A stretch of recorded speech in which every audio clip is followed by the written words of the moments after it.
আসসালামু আলাইকুম বন্ধুরা, এই ভিডিওতে আপনাদেরকে সহজ কৌশলে সুন্দর একটি মানব হৃৎপিণ্ড বা হিউম্যান হার্টের চিত্র এঁকে দেখাবো। ইনশাআল্লাহ ভিডিওটি একবার দেখা মাত্রই আপনি এই চিত্রটি সহজেই আঁকতে পারবেন। A4 সাইজের একটি সাদা কাগজ নিলাম, প্লাস্টিকের একটি স্কেল এবং একটি পেন্সিল। দেখতে পাচ্ছেন স্কেলটি সোজা করে ধরে 0 থেকে 4 ইঞ্চি পর্যন্ত একটা হালকা করে দাগ টানলাম। এরপর 1.5 ইঞ্চি পরিমাণের একটু উপরে আমরা একটা সোজা দাগ টানবো। এইভাবে হালকা করে এগুলো মেশানোর প্রয়োজন আছে। এরপর এখান থেকে একটু ভাঁজ করে এই নিচের দাগ পর্যন্ত নিয়ে যাব আমরা এই ভাঁজে। আবার কি করব, সেম ভাঁজে উপর দিকে আমরা তুলে দিব, আস্তে আস্তে করব যেন সুন্দর হয়। উপর দিকে তুলে দিলাম। এরপর খেয়াল করুন, এই দুই দাগের মাঝে যদি এখানে হয়, এই দুই দাগের মাঝে হবে এখানে, আর এটার একটু নিচে এখানে একটা দাগ দিব, এটার একটু নিচে এখানে একটা দাগ বা ফুল স্টপ চিহ্ন দিব। এরপর কি করব, ঠিক এখানে দেখুন একটু উপরে 1 ইঞ্চি পরিমাণ একটু উপরে, তার বা একটু কম এখানে একটা দিব, এই পাশে আরেকটা দিব। এই দাগ থেকে একেবারে সোজা করে একটু ভাঁজ করব, ভাঁজ করে এটার সাথে একটু লেগে দিব। আবার এখান থেকে একটু ভাঁজ করে এটার সাথে লেগে দিব।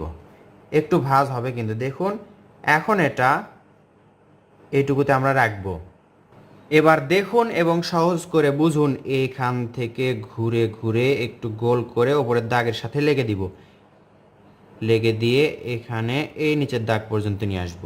আবার সেম আমরা এখান থেকে ঘুরে ঘুরে উপরের দাগের সাথে যাব, টাচ করব এবং নিচে এতদূর পর্যন্ত আসব। এখন আমরা এই দাগ থেকে এইভাবে ঘুরে ঘুরে আস্তে করে ওই দুই দাগের এটার সাথে মিলিত হয়ে একই মাপে দেখুন আমরা যাচ্ছি। এইভাবে যেতে যেতে চোকা করে এটার সাথে লেগে যাবে, একটু চোকার মতো হবে। সেম একই রকম করে সুন্দর ভাঁজ করে আমরা ঘুরাবো। ঘুরাতে ঘুরাতে আস্তে আস্তে করে এই তো একটু চোকা হবে আস্তে আস্তে, বেশি চোকা হলে হবে না। এটার সাথে এই তো লেগে দিলাম। এবার এখান থেকে এদিকে একটা যাবে, এখান থেকে এদিকে একটা যাবে। এটা লাগবে এটার সাথে, এটা লাগবে এটার সাথে। মাঝে একটু ফাঁকা রাখলে ভালো হয় এইরকম। এরপর এই মাথা থেকে একটু সরে একটা করে ফোঁটা দিন। এখান থেকে একটু ভাঁজ করে এই মাথার ওপর দিয়ে এখানে নিয়ে আসতে হবে। এটা কত দূর আনতে হবে খেয়াল করুন, এইভাবে সুন্দর করে ভাঁজ করে এখানে নিয়ে আসতে হবে। এটা কত দূর আসতে হবে, স্কেল দিয়ে যদি ধরা হয় এভাবে দেখুন, এইটার পিঠ বরাবর সোজা যে দাগটা উঠবে এত দূর পর্যন্ত। তাহলে আমরা এই দাগটা আমরা এখন গাঢ় করব, হালকা গাঢ় করব। পরবর্তীতে এটা মেশানোর প্রয়োজন আছে। আবার একটা কাজ করতে হবে, সেটা হচ্ছে এখান থেকে এই বরাবর আরেকটা দাগ দিতে হবে। এখন খেয়াল করুন, এই দাগটা আর এই ভাঁজটা, এই দুইটা ভাঁজ কিন্তু একই রকমের। তো আমরা এটা একেবারে গাঢ় করব, এটা ফাইনাল। এখানে একটা এবং এখান থেকে এখানে একটা। ড্রয়িংয়ের সুবিধার জন্য এই পাশে আরেকটা দাগ দিন।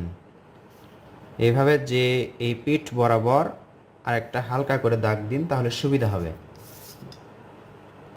এইবার এখান থেকে একটু চোকা করে ওপর দিকে নিয়ে গিয়ে এটার বরাবর রাখতে হবে। এই তো এই মাথা বরাবর রাখতে হবে এবং আলের মতো করতে হবে।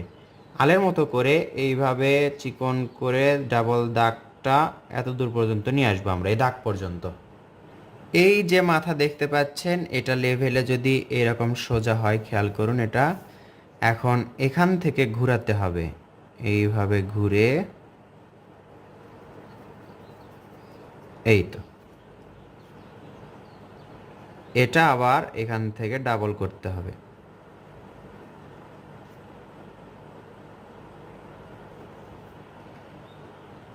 এইবার আরো সহজ হয়ে যাবে। দেখুন এখানে ধরলাম, এখানে ধরে এই দাগ বরাবর আসলাম, এটা যেই ভাঁজে করছি আমরা সেই ভাঁজেই এই দাগটা করব এবং এটার সাথে মিলে দিব, এইভাবে ভাঁজ করে দিব। আবার এখান থেকে ডাবল করে নিয়ে যাব, এই তো ভাঁজ করে এটার সাথে মিলে দিব। এখন আমরা যে এখানে একটা দাগ দিয়েছিলাম, এই দাগের মনে থাকার কথা, এটা দেখুন এইভাবে একটু ভাঁজ করে নেবেন, একটু ভাঁজ করে এটার মাঝ দিয়ে এইভাবে তুলে দিতে হবে। খেয়াল করুন, এই ভাঁজটা লক্ষ্য করুন, একটু মনোযোগ দিন, এইভাবে এখানে আনতে হবে।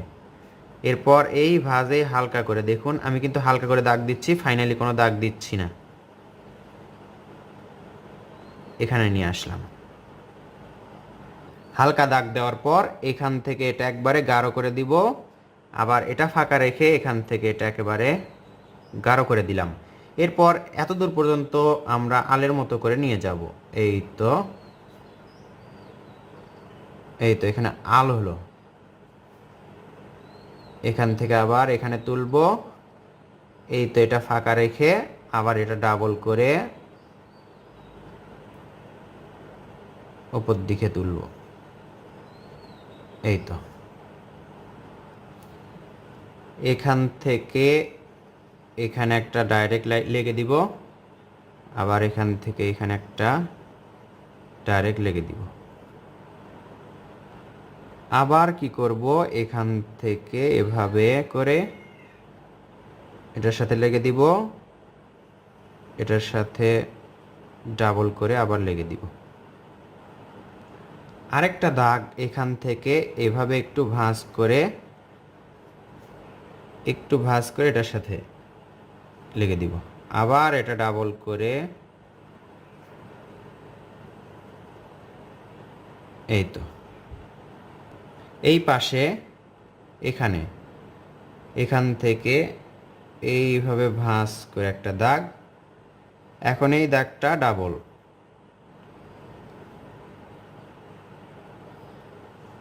এখান থেকে আলের মতো করে এভাবে আর এটা ডাবল করে দিলাম। এই পাশেও এখান থেকে এইভাবে এসের মতো করে ঘুরে দিব, এখান থেকে আবার এসের মতো করে ডাবল হয়ে গেল। একটু সময় নিয়ে অপ্রয়োজনীয় দাগগুলো আমাদের এখন মেশাতে হবে। যেগুলো দাগ হালকা করে দিয়েছিলাম সেগুলো দাগ আমরা এখন মেশাচ্ছি, মেশালেই বুঝতে পারবেন। এখন আমাদের কাজ এখানে এটা ডাবল ভির মতো করে এটা ডাবল করে দেওয়া, তার মাঝে তারপর দেখা যাচ্ছে এটা দুইটা নালি, আবার এখানেও একই রকম করে আমরা এখানে করব। ড্রয়িং করার সময় অবশ্যই পেন্সিলের মাথাগুলো একটু চিকন রাখবেন, তাহলে অনেক সুবিধা হবে। এখন এখানে ধরলাম, এখান থেকে এখানে একটা দাগ দিলাম এবং এখান থেকে এই সোজা করে একটা দাগ দিলাম। এরপর এক দুইটা হলো তিনটা করে, 2 3, এখান থেকে 1 2 3, আবার এখানে 1 2 3টা করে দাগ দিতে হবে। এবার এখান থেকে এইভাবে ভাঁজ করে উপর দিকে তুলতে হবে, এখান থেকে ভাঁজ করে উপর দিকে তুলে তীর চিহ্ন দিলাম, এখান থেকে এভাবে এখান থেকে এই তো বন্ধুরা, সহজ কৌশলে আঁকা এই ভিডিওটি দেখতে আপনাদের কেমন লাগলো অবশ্যই কমেন্ট করে জানাবেন। চিত্রটিতে যদি রং করা হয় তাহলে দেখতে এরকম হবে। প্রয়োজনীয় ভিডিও পেতে অবশ্যই কমেন্ট করবেন। ধন্যবাদ সবাইকে। আসসালামু আলাইকুম।